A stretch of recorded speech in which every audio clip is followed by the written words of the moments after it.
मद्य निषेध इनका एक बहुत बड़ा यह है, उसमें बड़ा ही कर रहे हैं, इनको नोबेल पुरस्कार मिलना चाहिए, कुछ लोग बोलते हैं। 100 चूहा खा के बिल्ली चली हज को।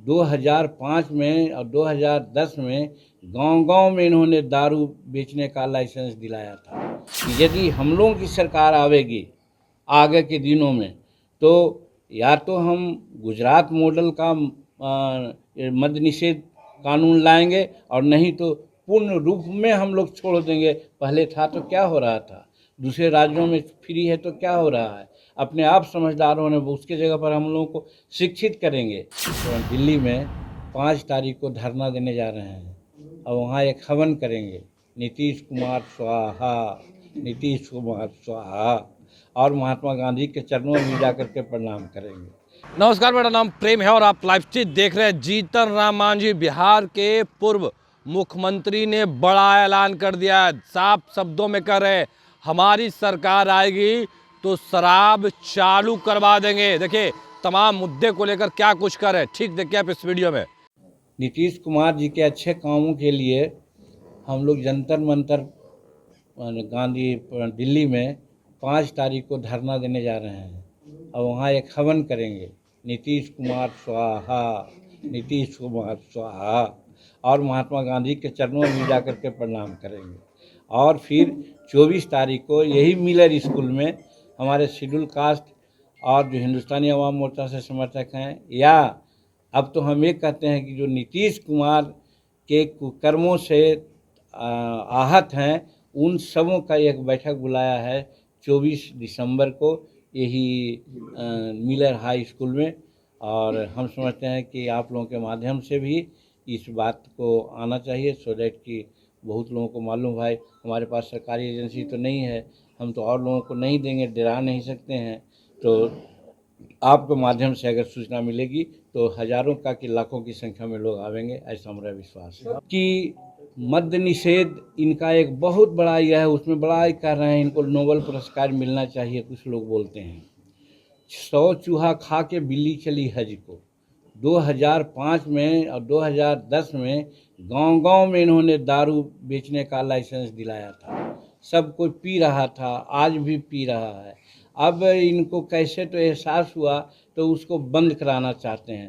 तो हम भी चाहते हैं, सब लोग कहा कि बंद होना चाहिए, लेकिन बंद होने की जो प्रक्रिया है, आज अगर 4 लाख या 5 लाख आज जेल के सलाखा में या कानूनी कार्रवाई के परिधि में है, तो उसमें 80% दलित है, गरीब है। इसलिए कि वो पावभर दारू पी करके काम करने के स्थान से घर जाता रहा है। पुलिस लोग डाटा या आंकड़ा जुटाने के नाम पर उनको मुंह में ब्रेथ एनालाइजर लगाते हैं और लगा करके उनको जेल भेज देते हैं, क्योंकि पिए हुए तो रहता ही है।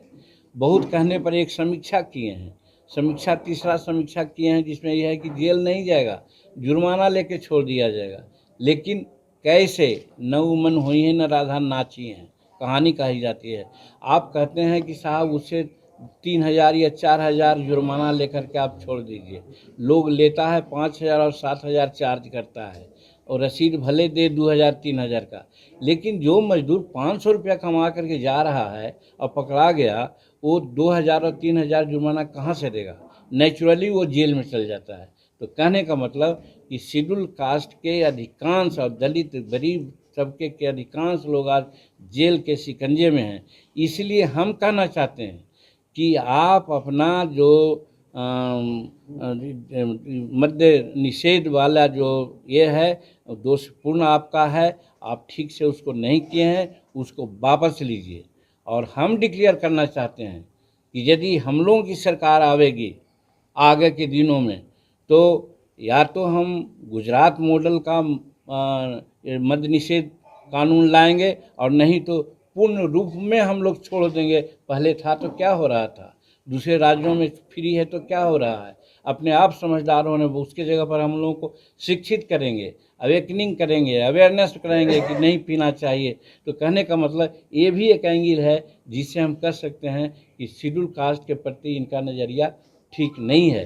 तो ये सब 5-6 पॉइंट है जिसके आधार पर हम आपसे अर्ज करना चाहते हैं और कहना चाहते हैं कि पब्लिक डोमेन में हम कहना चाहते हैं कि ये शेड्यूल कास्ट के कभी हितैषी नहीं रहे हैं। अगर शेड्यूल कास्ट के हितैषी रहते तो जीतन मांझी को इन्होंने मुख्यमंत्री बनाया था, 9 महीना काम किया, 2 महीना 3 महीना इनके कहने पर काम किया था, तो बड़ी अच्छा है। आप लोग कह रहे थे कि रबर स्टैंप है, आप लोग कह रहे थे कि रिमोट से चलता है। जब हम अपना काम करने लगे तो इनको बड़ा बुरा लगा और हमको ज़बरदस्ती हटाए। हम कहते हैं, पूछना चाहते हैं, ज़्यादा नहीं पूछना चाहेंगे, समय लगेगा, कि जीतन मांझी उसमें निर्णय लिया, नारी सशक्तिकरण की बात होती है, प्रथम क्लास से लेकर के एमए क्लास तक किसी जात की लड़की हो, किसी समुदाय की लड़की हो, उसको हम एजुकेशन फ्री कर दिया था। क्या गलत हमने किया था? हटाने का तो कोई कारण होना चाहिए। हम अनएम्प्लॉयड लोग जो हैं, बेचारे नक्सलाइट होते जा रहे हैं, उनको जॉब नहीं मिलता है। हमने ठीका में आरक्षण किया था कि 75 लाख ठीका में उनको आरक्षण देंगे।